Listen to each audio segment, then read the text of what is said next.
The dropship looked more like debris than a vessel. Scorched metal, half its fins torn off, hull bristling with jagged fractures and blackened carbon scoring. It screamed into orbit above Zareth Prime, triggering every defensive perimeter before slamming into the Council's emergency landing bay with the grace of a collapsing star. Inside, there was only one occupant, a human. He staggered out of the side hatch, bloodied but upright. No gear, no weapon. Just his battered combat suit half-sealed and his dog tags swinging from his neck like rusted wind chimes. The alien medics, all six-limbed Athelians with soft blue skin, froze at the sight of him. Lieutenant Elias Dunn. The name matched one of the registry logs. He'd been listed MIA during the Earth pacification campaign. But the real issue wasn't that he was missing. It was that everyone else was dead. Ambassador Threnval watched from behind a transparent barrier as Dunn was lowered into the Council quarantine wing. His facial frills twitched in tight waves, annoyance. No rage. His claws tapped out sharp staccato on the stone tile, as if hoping to break it through pressure alone. Why is it him? He snarled. Why not one of ours? Where are the transmission logs? The debriefing data? The tactical recordings? Beside him, Dr. Nissa Vel adjusted her translator collar and held a data pad close. Unlike Threnval, she wasn't built for war. She was a xenopsychologist, empath, diplomat, and species behavior specialist. She'd studied humans extensively, but mostly through archived broadcasts and intercepted social media. This may be the only chance we have to understand what happened, she said gently. Let me speak to him before you order a memory probe. Threnval's frills flared. You want to coddle him? That beast slaughtered my soldiers. We don't know that. What we know is he came back. Alone.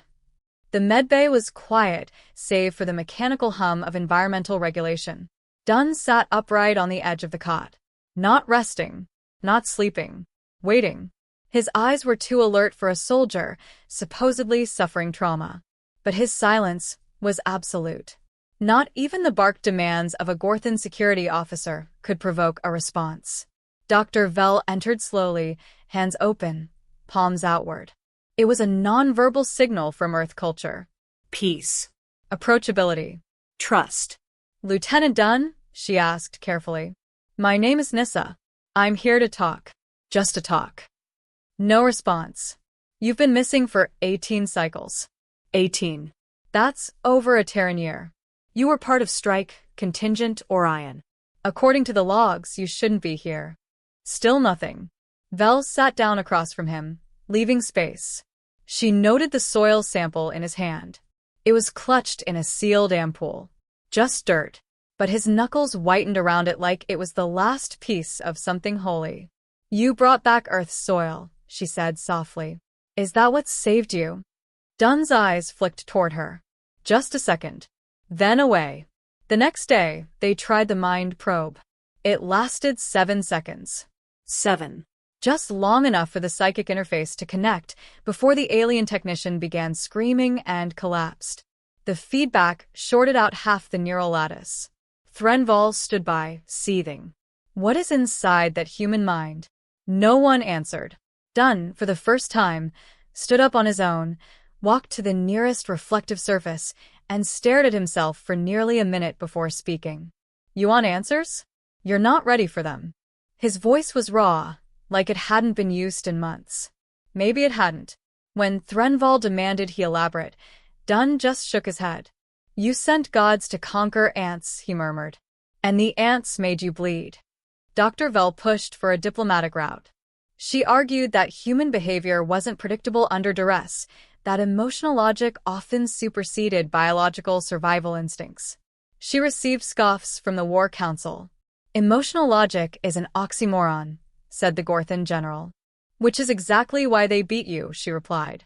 Meanwhile, Dunn ate nothing but synthetic rations, requested no entertainment, and slept only once every 72 hours. He performed basic workouts in his cell. Push-ups, sit-ups, shadowboxing. Routines. Discipline. He wasn't recovering. He was waiting. In her second interview, Vel tried something different. Do you remember Sergeant Torres? She asked. Or Private Lang? They were on your squad. I've seen their names. A long silence. Then, finally, Taurus sang when she was scared. Always the same song. Some pop garbage. But it kept her steady. Vel blinked. And Lang? Dunn's lips twitched. Almost a smile. Lang figured out how to hack a proximity mine to play Beethoven's Fifth. He said if he had to die, he wanted the universe to hear his mixtape. And what happened to them? Dunn looked away. They held the line at Boise. She tilted her head. Boise. A city in Idaho. Vel checked her notes. That's not a tactical location. No, he said. It was home. That night, Dunn dreamed. Security footage caught him mumbling in his sleep. Tell them the forest screamed. Tell them we never gave up the mountains, the sky burned, but we kept the soil. Tell them. The footage went viral on black market feeds within a cycle. Speculation exploded across the net. What happened on Earth? Why was he the only survivor? Why did the mine probe fail? And why was he holding dirt like it was more valuable than a plasma rifle? Threnval had enough. He stormed into the council chambers, claws flexed, mandibles clicking. This thing is not a soldier. It's a warning. We lost an entire battle group. For what? To scare us? To humiliate us? Vel interrupted. Or to teach us. Teach us. Threnval roared. They used firebombs on their own cities. They turned atmospheric refineries into death traps. They blew up their own moon base. They adapted, Vel said. They were outgunned. Outnumbered. They couldn't win conventionally. So they rewrote the rules. Threnval slammed a claw on the table. Then I propose we rewrite ours. No more diplomacy. Dissect the human. Find out what makes them tick. A pause. Then Dunn's voice, over the surveillance mic. You want to know what makes us tick? Silence felt like a guillotine. I'll tell you. Everyone turned toward the screen, where Dunn stood, bloodied and defiant. We tick because you told us we couldn't. We resist because you expect surrender. And we win, not because we're strong, but because we refuse to lose. His eyes were hollow. His voice ice. You didn't fight a species. You fought 7 billion stories. And each one was willing to burn, just to keep the next one alive. He stepped forward. And you lost. Because you never understood what it meant to love something so much, you'd kill the stars to protect it. Then, silence again. He sat back down. The soil ampoule glinted in his hand. Like a relic. The council chamber was in chaos. Dunn's speech had gone viral, despite every attempt to contain it. His words, raw, unfiltered, defiant, played on repeat across shadow feeds, pirate networks, and even in quiet corners of the council's own communications grid. Someone somewhere wanted the message heard. Dr. Nissa Vel sat alone in her research office, replaying the recording. She studied the pauses, the cadence, the way his voice cracked slightly when he said stories. That wasn't theater. That was a man holding together by sheer force of will. She tapped a command into her datapad and brought up Earth's known military doctrine. Pages and pages of chaos, non-standard strategies, contradictory philosophies, and terms like asymmetrical warfare and strategic misdirection. It wasn't doctrine at all. It was improvisation weaponized. A knock broke her focus. A tall, four-armed Scari rebel hacker ducked into her room. Dr. Vel, he whispered. I got into it. The black box logs from the Orion drop force. The ones Threnval claimed were corrupted. Vel's eyes widened. You decrypted them? Some. Not all, but enough. She followed the hacker, Rock, to a hidden archive chamber buried beneath the bioresearch wing. Rock dimmed the lights, patched into a hidden hollow feed, and projected a jagged recording. The image quality was poor. Static crackled across the screen. But the shapes were unmistakable. Armored alien soldiers advancing through a ruined city. Earth. Rubble. Smoke. Fire. And then chaos. A radio burst from the squad's comms. Zone 3 secure. Wait. What's that sound? Suddenly, buildings collapsed. Not from attack, but from detonation. A collapse perfectly timed to the squad's entry into the intersection. The screen shimmered again. A second video played. A transport craft, hovering just above a canyon, ambushed by human drones rigged to detonate in midair. Not conventional drones. Civilian ones, hobby kits strapped with salvaged ordnance. Another log. A soldier screams as his armor locks up. Earth's resistance had used EM bursts tuned specifically to alien tech. Custom-coded on the fly. Field-adapted. Rock looked at Vel. They turned your science into sabotage. They corrupted our logic trees. Used chaos as a weapon. Vel leaned forward, transfixed. Tell me everything. Meanwhile, in his cell, Dunn sat cross-legged on the floor, eyes closed, his thumb gently brushing over the soil ampoule in rhythmic circles. Medics reported elevated neural activity during these moments, not stress. Not memories. Focus. Meditation of a sort. When Dr. Vel returned, she brought no guards. Just a single holopad and a question. Did you guys really convince the enemy that mountains were alive? Dunn's eyes opened slowly. No surprise on his face. He didn't ask how she knew. He just gave a tired smile. It started with infrared decoys.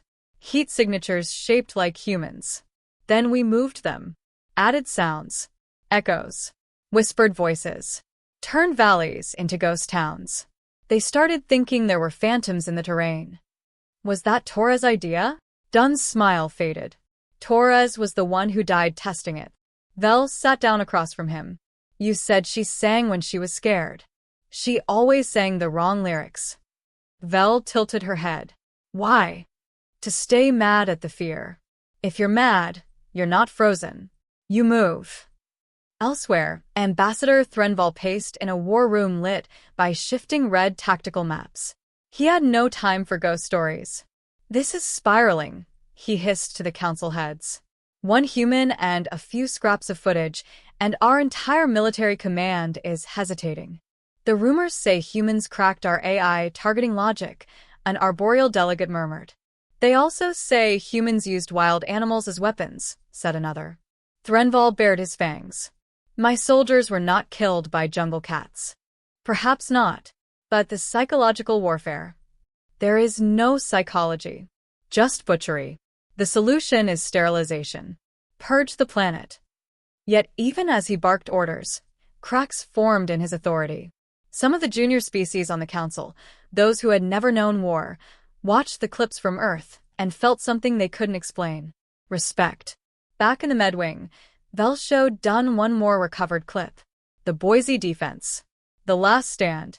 A grainy, night vision feed showed Dunn's squad, dug into the ruins of a parking structure, surrounded on 3 sides. Explosions painted the sky in orange fire. Torres was singing again, off-key, sharp, angry. Lang was laughing while tweaking a mine. And Dunn, his voice on comms, calm. We're not holding the line for us. We're holding it so the next team can run farther. In the video, the team activated a series of charges, toppling entire buildings onto the advancing forces. Vel looked at the real Dunn. You weren't just fighting. You were telling a story. You made the enemy believe they couldn't win. Dunn exhaled through his nose. Every human that died made that story louder. Why not tell us before? Because stories aren't words. They're felt. You had to see it. Vel leaned forward. What do you want, Elias? Dunn stared at her for a long time. Then, softly, I want the stars to remember us right. That night, the memory of Boise lit up the data feeds again. Rock leaked the clip, and the galaxy watched in stunned silence as a ragged, half-starved human squad outmaneuvered one of the most elite alien strike teams ever assembled. Alien academies began citing the video as a study in psychological misdirection. And more than a few young recruits started asking, why did we go to Earth in the first place? Threnval had enough. He summoned Dunn to a confrontation. Inside a secure chamber, lined with guards and translators, the ambassador stood behind a reinforced desk. You're not a hero. You're a terrorist, he snarled. Dunn shrugged. I never claimed to be anything else. You tricked our AI. You manipulated our soldiers. You exploited our morality. Dunn leaned forward, voice low. You brought a chessboard to a street fight. That's not on me. Threnval's frills flared in outrage. You'll pay for every one of our fallen. Dunn's eyes went cold. We paid first. Later, in a private report to the council, Vel submitted her psychological analysis. Subject: Lieutenant Elias Dunn. Assessment: trauma-induced stoicism masks high-order strategic cognition. Not insane. Not erratic. Dangerous, because he believes what he did was necessary. Final notes. Dunn is not exceptional by human standards. He is a product of Earth, which means there are more like him. Vel left the chamber late that night, emotionally drained. She passed by Dunn's cell. He was staring up at the ceiling, lips barely moving. She leaned in closer, listening. He was whispering names. Lang. Torres. Jensen. Reyes. Like a litany. Or a prayer. And in his other hand, the soil sample rested against his chest like a medal. Elias Dunn was no longer just a soldier. He was a symbol. And symbols, the council had learned, were far more dangerous than soldiers. The leak of the Boise footage had galvanized entire fringe populations. Even species that had barely interacted with humans began sharing quotes from the broadcast, turning his ragged defiance into inspiration. Recruitment across the council's military dropped. Whispers of rebellion grew louder. They called it the human fire.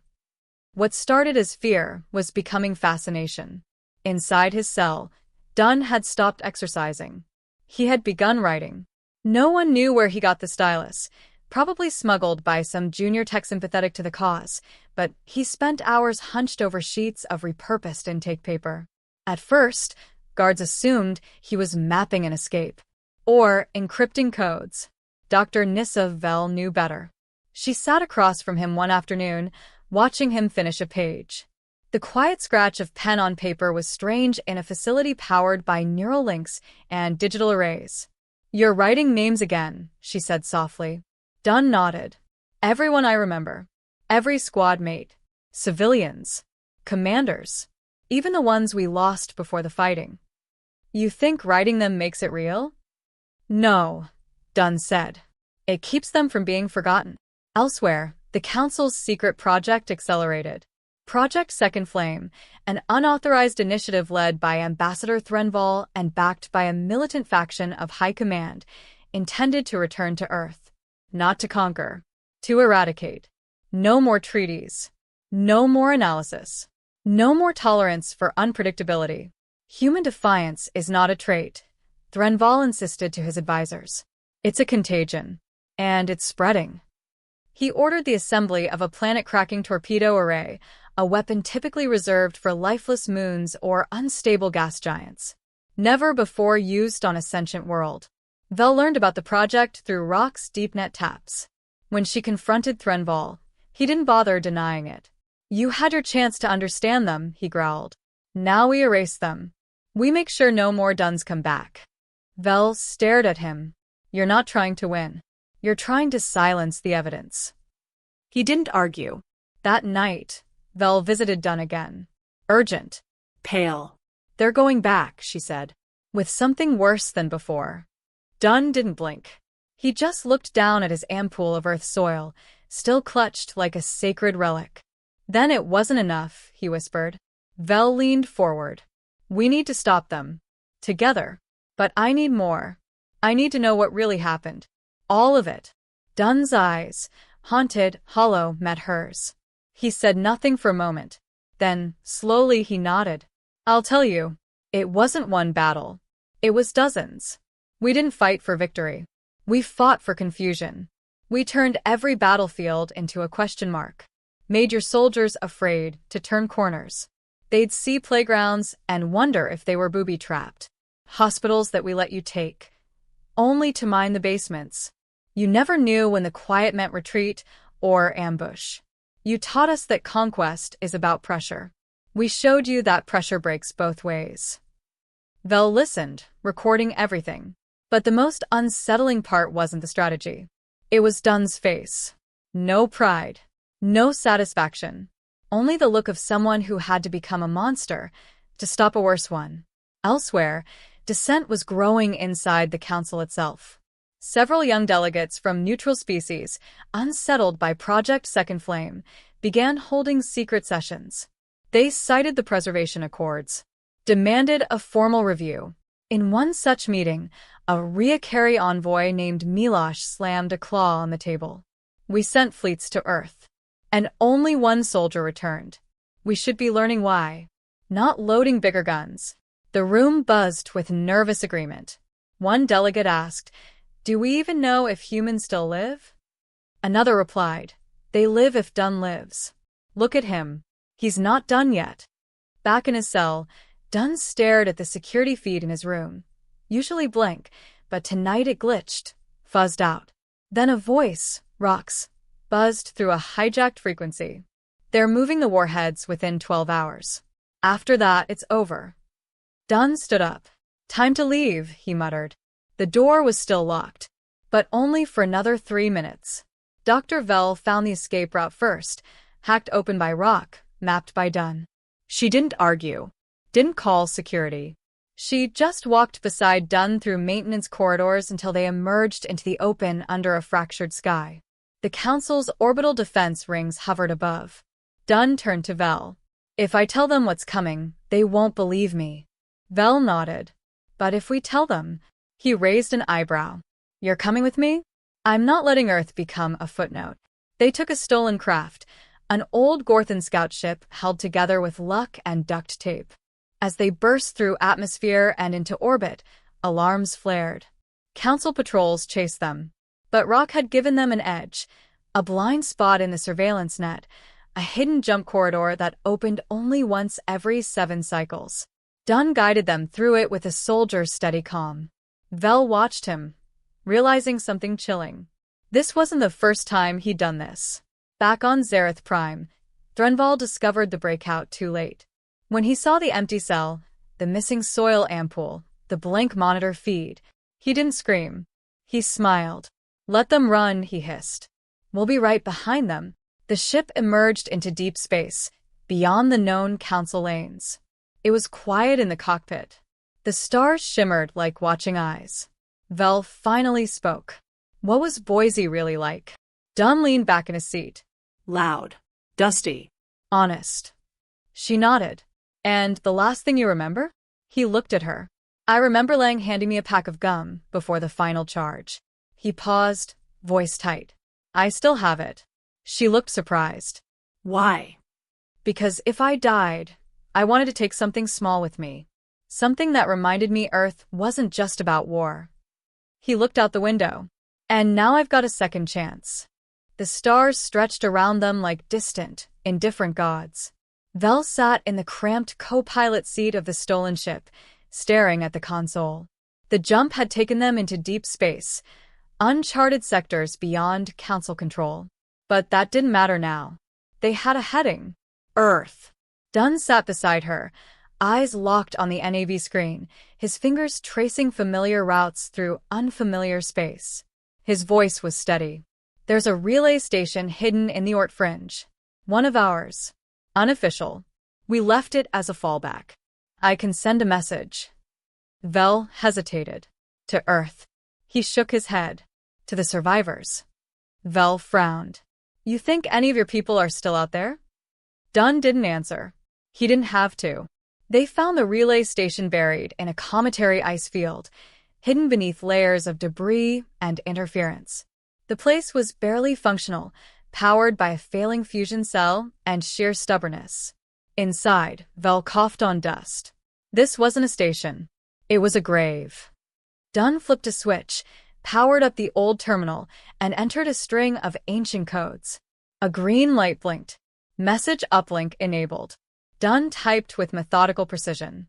The message wasn't long. "To any Earthborns still out there. Elias Dunn. Alive. En route. They're coming back with worse. It's time to remind them who we are." He paused, then added one more line. "And who they should never have forgotten." While the message pinged through the void, Vell stood near the viewport, staring at a planet that wasn't home. "Why do you fight so hard for a place that's gone?" she asked. Dunn joined her, soil ampoule still in hand. Because home isn't a place, he said. It's what you carry when everything else is taken. Back in council space, chaos bloomed. Dunn's breakout had sparked protests, not just from the usual fringe worlds, but from military veterans, scholars, and even a few silent allies inside the central government. The footage of Earth's resistance was spreading faster than Threnval could contain it. And worse, some aliens were starting to emulate it. Improvised tactics. Unconventional thinking. Rebellion. It was, Threnval realized with dread, no longer about Earth. It was about the idea of Earth. That dangerous, infectious belief that even the smallest group could punch gods in the mouth. And the worst part? It was working. Threnval responded the only way he knew how, escalation.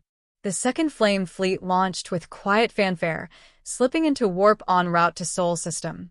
20 warships. 5 AI-guided torpedoes designed to crack Earth's mantle like an egg. A planetary sterilization. No survivors. His logic was cruel but clear. Remove the stage. The myth dies. But Threnval underestimated one thing. Human stories don't die when humans do. Vel and Dunn reached the edge of the Sol System within a week, taking dangerous shortcuts through unstable corridors. The relay station's message hadn't returned a reply, but that didn't mean it hadn't been received. They coasted past the battered shell of what was once Neptune's orbital ring, a casualty of the First War. And then, something lit up on the long-range sensors. Contacts, Vel said. 3. No ID signatures. Dunn peered at the data. A slow smile crept onto his face. They're ours. The ships that emerged from the shadows weren't clean, sleek council craft. They were ugly, scrap-welded, burn-scarred, and bristling with jury-rigged weapons. And they flew the old blue-black Earth resistance colors. Vel blinked in disbelief. There are survivors. Dunn keyed the comm. Dunn to resistance. Incoming council fleet. Firecrackers on board. We need to stop them before they hit atmosphere. A gravelly voice replied. Dunn? You're supposed to be dead. I got better. A laugh. Rough and broken. Then let's make it count. The battle began at the edge of Mars. The resistance ships had no chance in a straight fight, so they didn't give one. They used hidden fate attacks, slingshotting off gravity wells, dragging debris into warpaths. Dunn's plan was clear. Disrupt, delay, disorient. Let the Council's doctrine crumble under chaos. Just like Boise. Just like before. Dunn transmitted false comms to the Council fleet, forged distress calls, simulated weapon systems, phantom armies in the asteroid belts. The fleet hesitated. And that hesitation? That was human strategy in action. Threnval paced aboard his command cruiser, seething. They're ghosts. Trickery. Lies. But his crew, wary and jumpy, weren't so sure. The resistance kept changing the game. Suicide drones. Kinetic bombardments. Hacked guidance systems.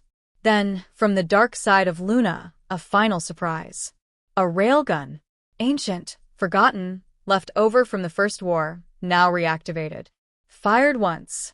One of the planet-killer torpedoes vanished in a flash of light. The resistance wasn't just stalling. They were winning. Dunn piloted their ship toward the command cruiser, dodging fire with eerie calm. Vel strapped in beside him. This is suicide. No, Dunn said. It's punctuation. What? He smiled. We made them scared. We made them listen. Now we make them remember. He armed the ship's remaining payload, a full-core plasma overload. Enough to breach the flagship's hull. As they approached, something unexpected happened. The Council fleet broke ranks. One, then 2 ships turned around. Retreating. Defecting. Some even turned on each other. Dunn's message hadn't just reached humans. It had reached everyone tired of being told what to fear. Vel stared at the radar. They're splintering. Dunn grinned. That's what stories do. They spread. He turned to Vel. You don't have to stay. There's a pod. You can still make it. She didn't move. I came this far to see what makes humans human. She reached for the ignition with him. Show me. They hit the flagship at full speed. Fire bloomed across the Council command cruiser. Not just fire. Hope. When the wreckage settled, when the last Council ships retreated, when the torpedoes were disarmed and scattered, Earth stood. Not untouched, but unbroken. A month later, a broadcast went out. No sender. No return path. Just a message, played on loop across hundreds of systems. One soldier returned from Earth. He refused to talk. But he didn't need to. He showed us. Not with weapons. Not with peace. With defiance. With names. With stories. With fire. In the years that followed, Earth became a symbol, not just of resistance, but of a lesson. That even the smallest world can change the course of stars. That unpredictability isn't a flaw. It's a strength. That when you face extinction, you don't whisper. You roar. They say no remains were ever found from the wreckage of Dunn's final charge. But sometimes, in backwater bars or rebel camps or deep space trade stations, someone will whisper about a soldier with tired eyes and a scarred hand, carrying a tiny ampoule of soil in his pocket. And when someone asks who he is, the answer's always the same. He's from Earth. And you should be damn glad you're not his enemy.